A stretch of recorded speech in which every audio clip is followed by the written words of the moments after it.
Peace and blessings, everyone. I'm not sure how the lighting is. It looks sort of dark. I think the sun pretty much behind me, so I hope it doesn't. Yeah, I know I'm more on light this way, but I'm walking that way, so I hope it doesn't mess up the picture too bad. Maybe if I turn a little bit to the side. Just going for a walk.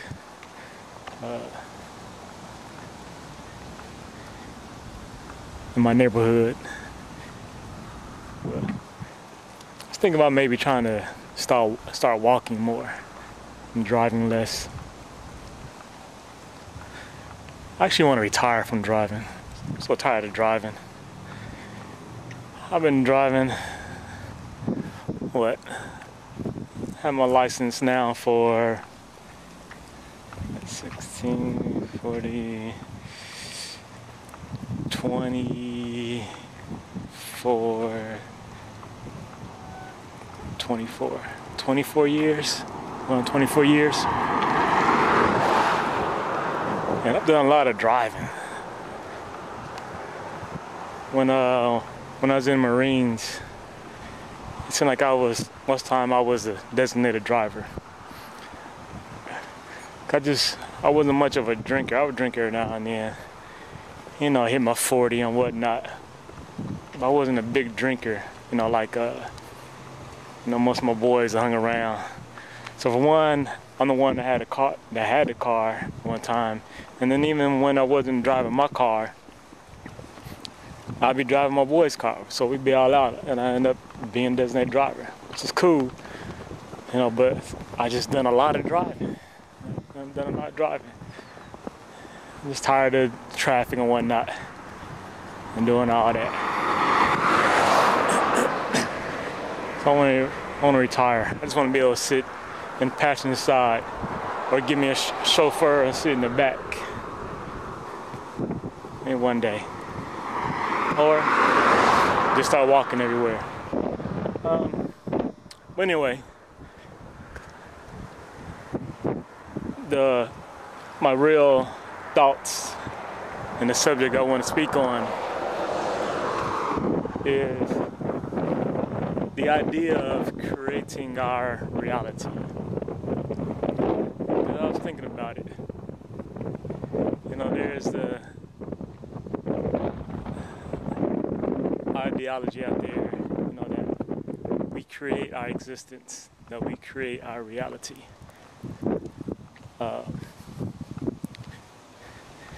And I guess it has different aspects to it. Because you hear some say that, pain and suffering doesn't exist and whatnot. And yet that's in contention with, I want to say, the reality of life. But I guess in essence they would say that isn't the reality, right? But, you know, on the internet, you know, we got things going over in Iran right now. The pain and suffering, the hurt is going on. Stuff's going around the world, third world countries. And so it has to be a reality. I know they're in pain. I know they're suffering. So maybe their reality isn't mine, but theirs clashes with mine, and theirs is as important, if maybe not more so, than mine. Other people's pain and suffering, things they're going to. You know, ultimately, I'm cool. You know, I'm all right. But if I just live my life on me being all right, me being happy and content, you know, that doesn't benefit those who are suffering, those who are being oppressed by other peoples. You know, those who are being oppressed by this system, things of that nature. So anyway, creating our own reality. So I guess that's if I want to say there's no such thing as pain, that, you know, that I'm happy, I'm content, and I guess in essence that would take me around from recognizing the suffering of others.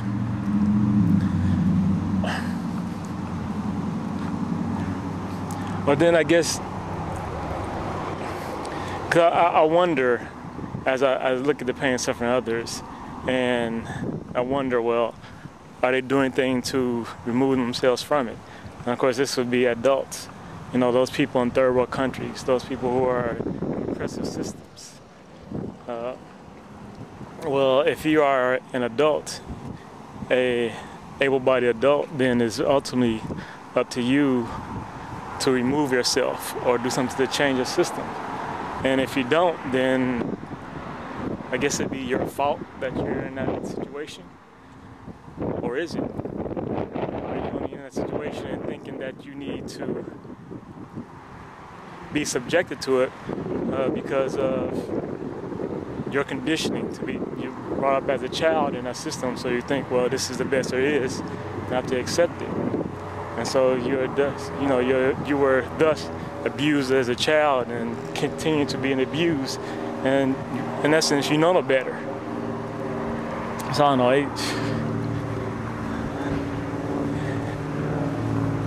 It's just trying to get to the truth. All right, but okay, let me focus on me creating my existence.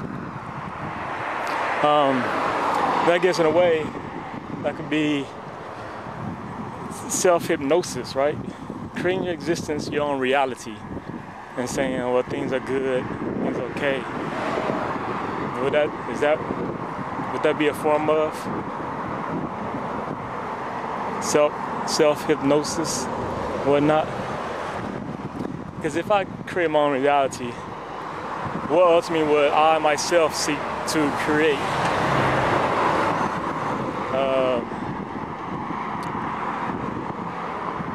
I would want to be a teacher, maybe in some aspects, a master, if you will. But as I say that, I feel it's sort of self-centered, self-serving, and really I would want to lead, right? Be a leader, lead a nation, lead the world. But at the same time, I myself wouldn't, because I would not trust myself, my human aspects, being able to not be corrupted, and because of the fact that I can make mistakes. And I know ultimately what it is, I want to lead you only to lead you to allow yourself to be led by truth. And everyone be led by truth, and the world be led by truth. So ultimately only leading to a point and then remove myself.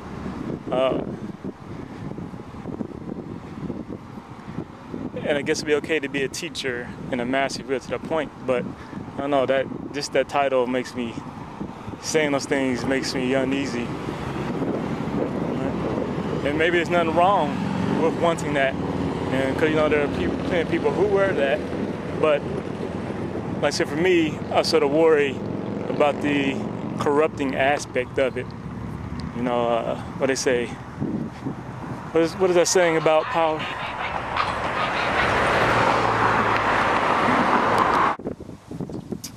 Alright, if you wonder how awesome switched up, well, you heard the phone ring. So now I'm sitting down. Well, the saying about power, I forgot to go, something power, but absolute power corrupts. I forgot it goes. And so that's why I worry about, in being a so-called leader. Because it's just, you have to worry about, our human frailties and fallibilities and things of that nature.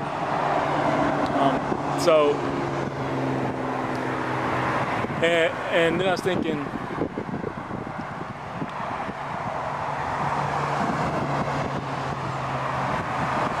how would I go about creating that for myself? If I wanted to create a reality whereas I was a teacher, and I was a master. It sort of takes, for one, it would take some followers, right? And then also, it would take always trying to maintain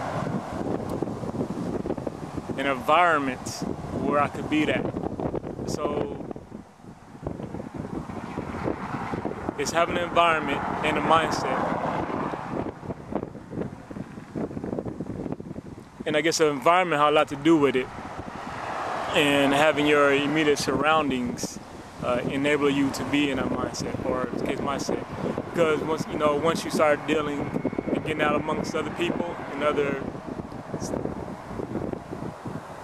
environments than the one you want to create, well, then you have people imposing on you your environment and thus your reality. You want, once again, if I want to believe that, I'm, for lack of a better term, high and mighty, and then you get in situations where you're dealing with other people. People in general, people in general, we don't care about other people, about their thoughts and beliefs, and about their reality, and so they'll disrespect you and treat you in certain ways, and not really care about what's going on with you. And so like it could just disrupt everything. If I go out,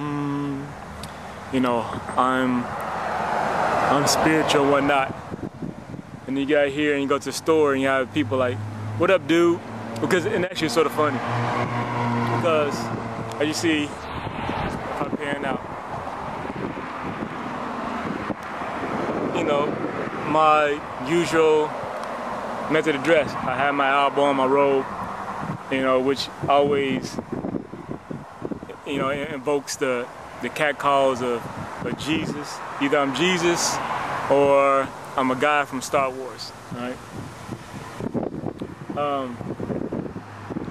But the funny is, at the same time, I'll go into places, business establishments, and the worker there or whatever, they'll still refer to me as dude, and I wonder, because it seemed like that if I'm dressing completely different than everybody else, than another black guy or another male in general, then I seem like I would get a little bit more of a different greeting than dude, at least a sir, and so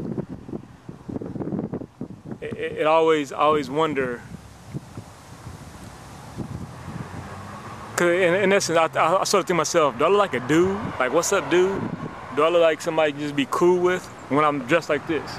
If I'm just dressed like I got a pair of jeans on or sweatpants, then yeah.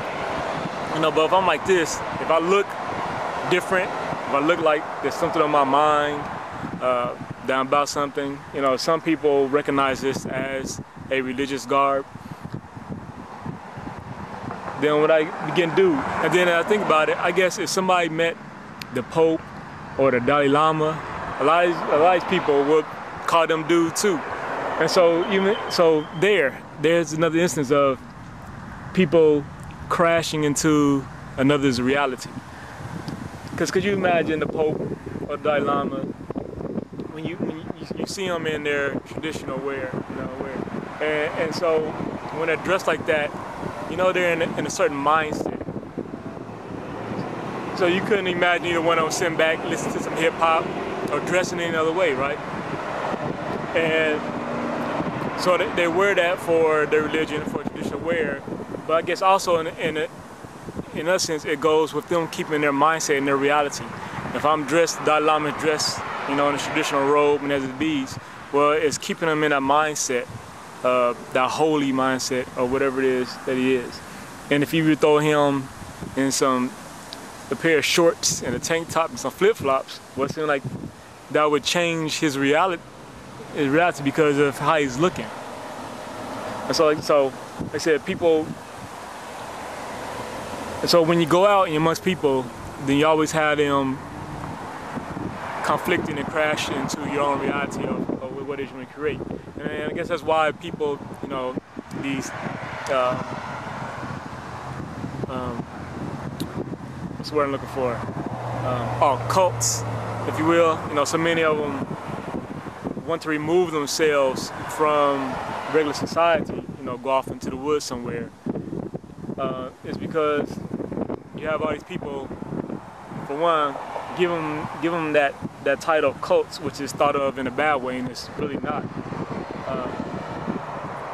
But then you have also them this normal society, if you will, clashing into their reality of what they're trying to do, and so it sort of takes away the power.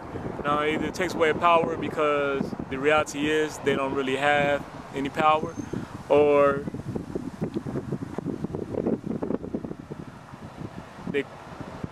it takes away power just because of the clashing that takes place. Hope you get what I'm saying.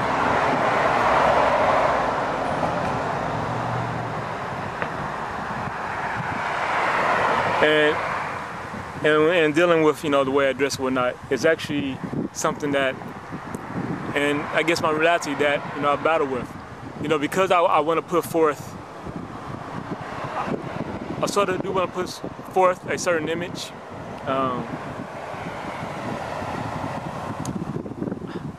I don't like titles. Am I spiritual? I don't know. Somebody will say I'm spiritual. Am I holy? I don't know. Somebody else say that. But ultimately, a word is called, I want to portray to you that I have something specific on my mind. You know, I have some concerns on my mind.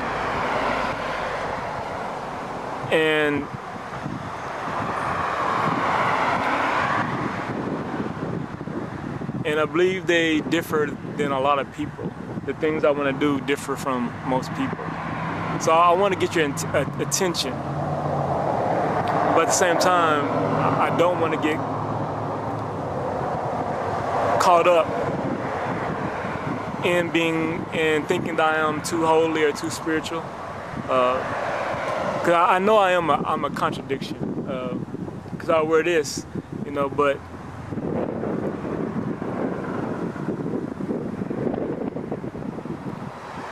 I love rap, I love hip hop.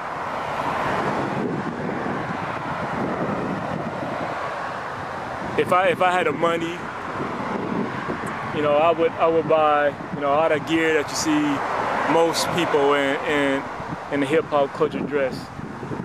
But then in dressing a way, you would expect another thing out of me. You know, if you see somebody, you have me standing here like this, and then you have somebody, say like Jim Jones, that's standing next to me, and say you didn't know both of us. Well, you would form an opinion about both of us by the way we dress, all right?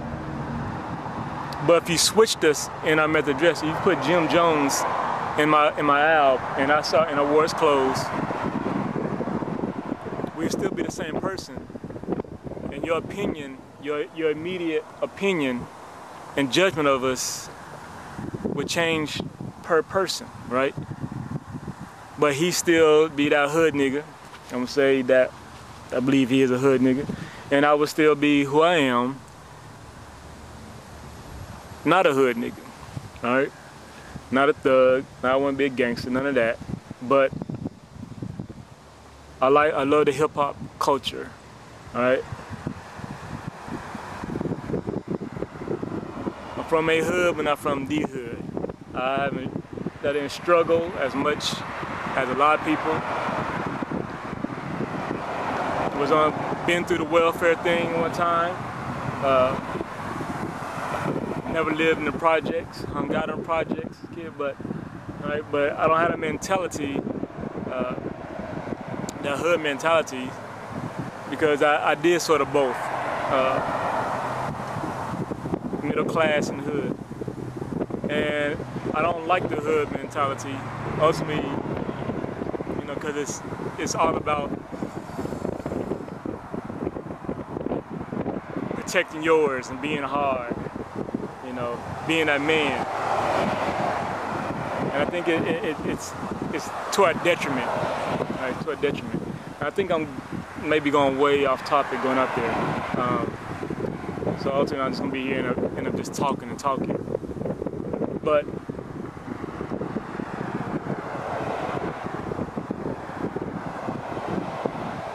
so let me just go back to me saying I'm a contradiction. So I could dress either way, right? But the hip hop culture, that projection, you automatically assume something about me.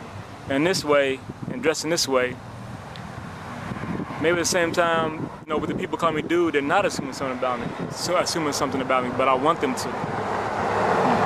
You know, but I do have people who, like I said, who understand that this is a religious garment, and that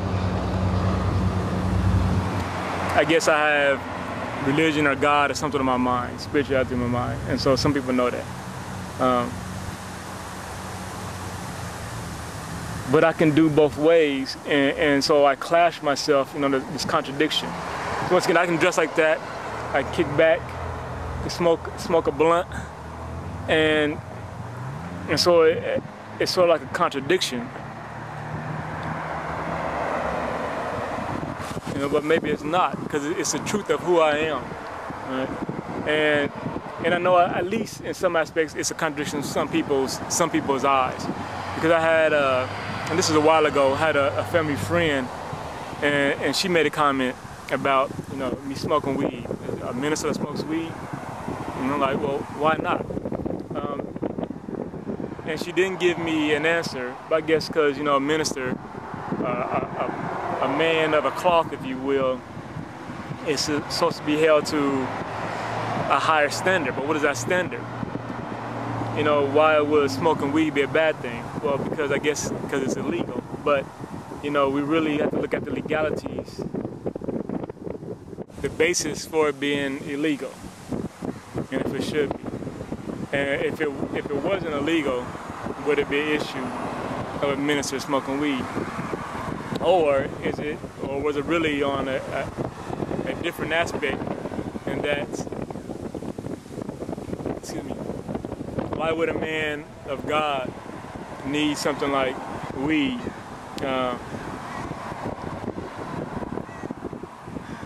Because their mentality or mindset should be focused on God, and smoking something like marijuana change their mindset. I don't know. But then at the same time, you know, there are people in certain cultures who believe that, you know, marijuana brings you closer to God. So, you know.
Right, so you know, I had that. So once again, I had that, you know, contradiction, and I guess in some way, once again, that goes back to my reality.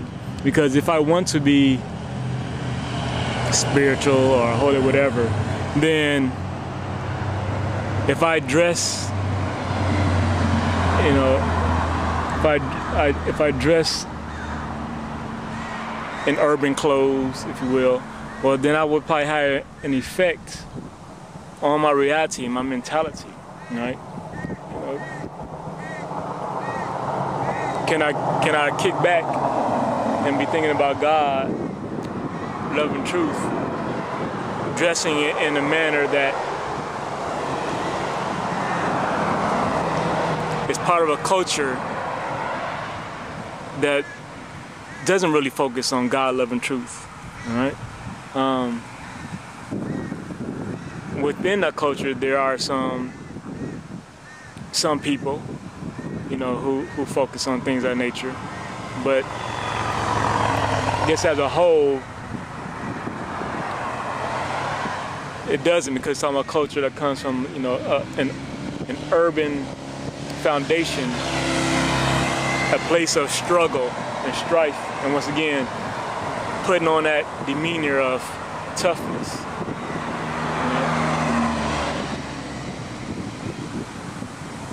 And doing things to survive.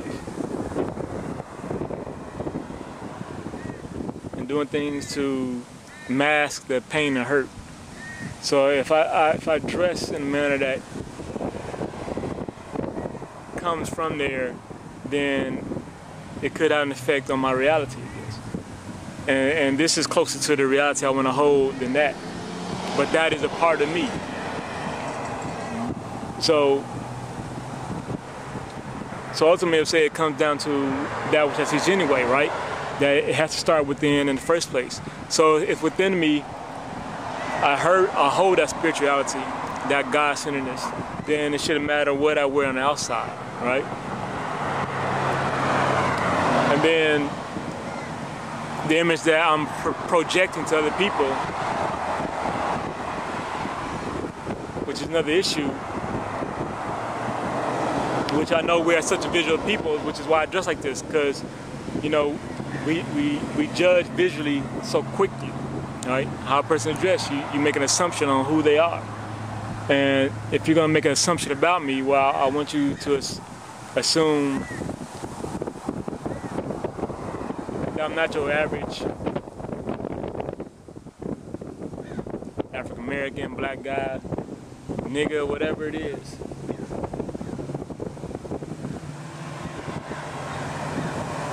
At least I don't believe I'm average. I believe I'm different. And maybe in believing I'm different makes me just the same.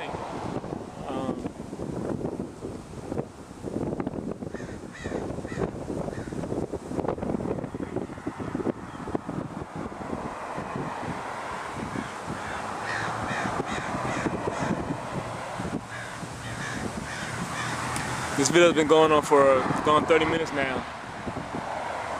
And I think I've rambled here and there, but I'm just going to continue. I'm just going to continue and let it roll and see if I can just feed you my thoughts and how I think every day. If I switch subjects, then I switch. And I guess it's also an exercise and be able to communicate with you more and able to connect my thoughts to my mouth and verbally express myself better directly from my thoughts, because I struggle with that. So this is going to be in several parts if necessary. So it'll make one large video. Well, I should think I'm done.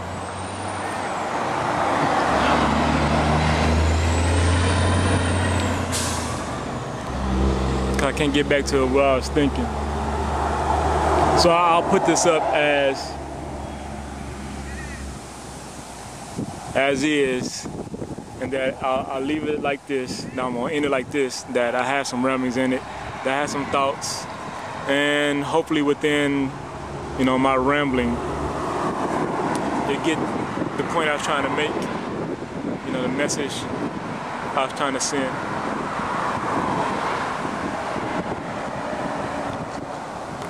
And I continue my walk. All right, everybody. God bless. Peace and love.